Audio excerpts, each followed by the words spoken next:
Hello my dear friend, welcome back to on channel. तो आज की हमारी वीडियो का टॉपिक है फाइनेंशियल सेक्टर रिफॉर्म कि जो हमारा फाइनेंशियल सेक्टर है उसमें क्या क्या रिफॉर्म आए थे, क्या क्या रिफॉर्म लाए गए।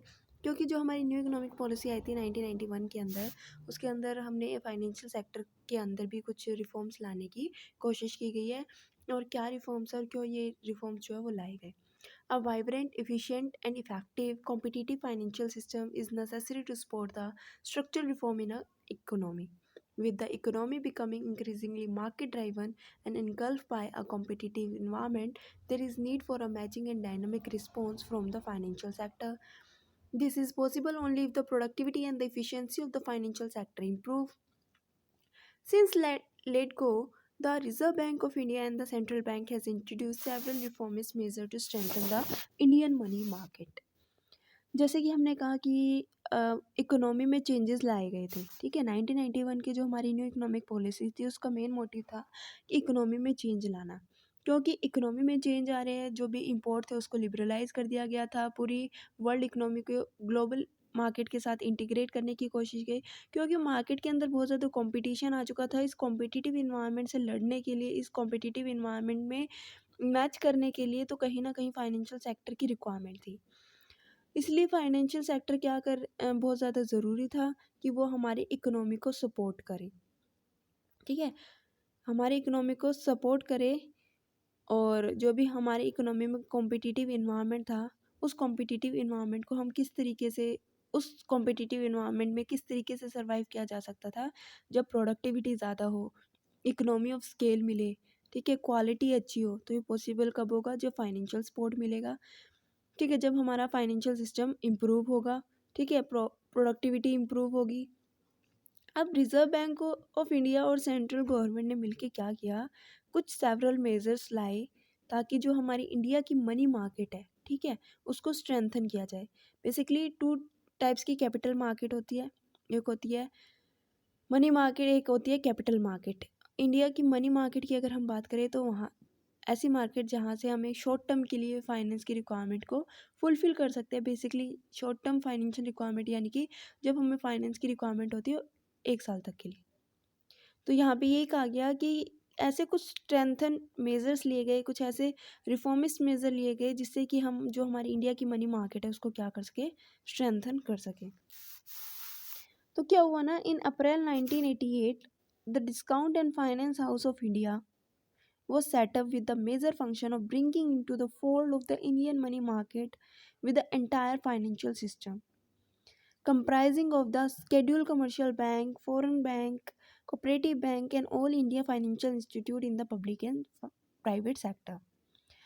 DFHI का मेन काम क्या था? इसका मेन काम था कि जितने भी इंडिया के अंदर जो मनी मार्केट है, जो कि शॉर्ट टर्म के लिए फाइनेंस अप्लाई करती है, चाहे वो कमर्शियल बैंक हो, फॉरेन बैंक हो, कोऑपरेटिव बैंक हो, ऑल इंडिया फाइनेंशियल इंस्टीट्यूट हो, चाहे वो प्राइवेट सेक्टर हो, चाहे वो पब्लिक सेक्टर, सबको क्या करना, इंटीग्रेट करना, ठीक है।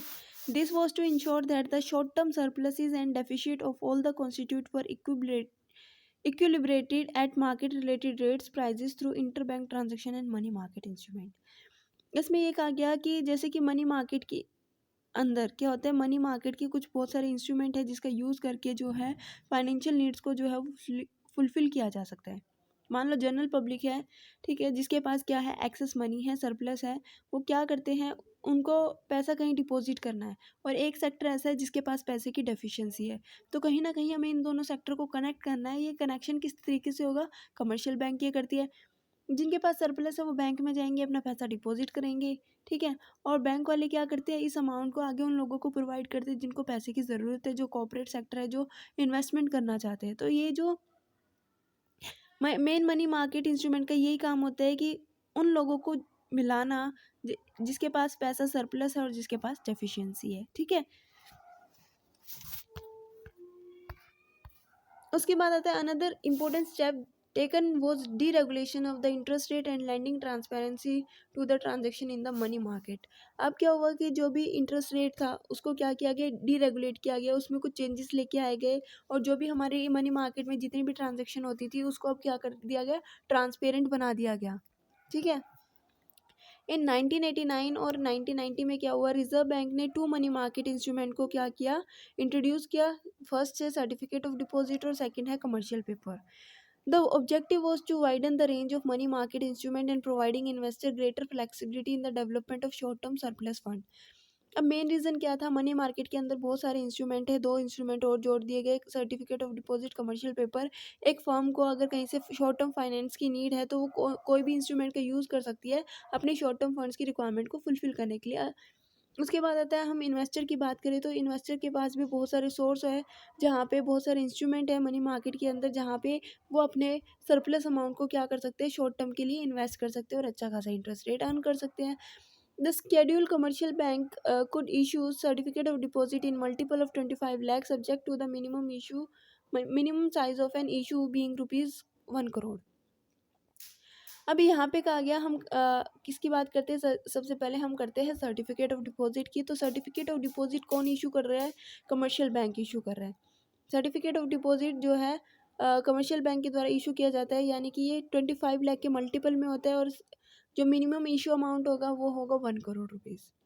उसके बाद आता है हमारा commercial paper. Commercial paper could be issue by any listed company. Commercial paper को कोई भी जो है वो लिस्टेड कंपनी इशू कर सकती है, जिसका मिनिमम साइज जो है वो कितना होना चाहिए, 1 करोड़ का होना चाहिए, और जिसका जो मैच्योरिटी पीरियड है वो 3 महीने से 6 महीने के बीच में वेरी करता है।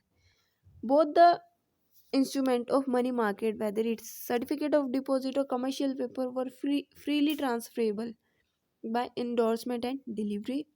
Government also introduced 182 days treasury bill. Treasury bill क्या होता है, ट्रेजरी बिल भी एक तरीके का जो है मनी मार्केट इंस्ट्रूमेंट होता है, जो गवर्नमेंट के द्वारा इशू किया जाता है। गवर्नमेंट ताकि अपने फिजिकल डेफिसिट्स को क्या कर सके, पूरा कर सके। जब गवर्नमेंट को फाइनेंस की रिक्वायरमेंट होती है वो क्या करती है, ट्रेजरी बिल को इशू करती है। नॉर्मली जो ट्रेजरी बिल है वो 90 डेज़ का था, लेकिन अब क्या हुआ कि क्योंकि हम फाइनेंशियल सेक्टर में रिफॉर्म ला रहे हो तो ट्रेजरी बिल को 182 डेज़ का कर दिया। 364 डेज़ के ट्रेजरी बिल भी आने लग गया, which were promoted by the DFHI to be sold by auction for financing the fiscal deficit of the government of India।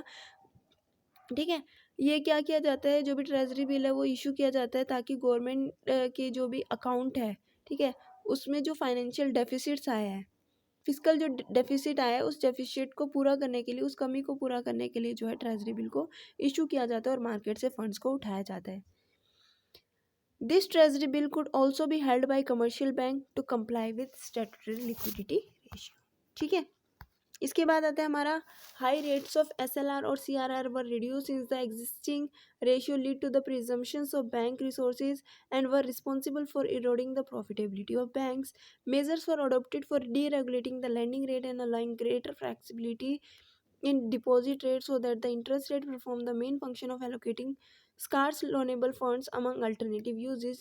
Improvement in the efficiency of financial intermediary including banks also form part of the reform process। Hence the Reserve Bank permitted the entry of new private banks and more liberal entry of foreign banks। As at the end of March 2002 these were 8 new private sectors bank and 40 foreign bank।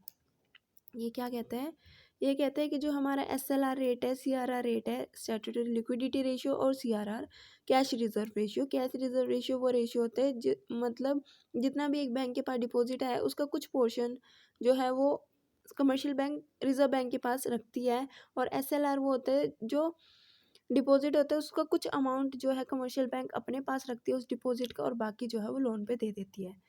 तो पहले SLR और CRR बहुत ज़्यादा था, जिसकी वजह से जो लोनेबल अमाउंट था वो कम था।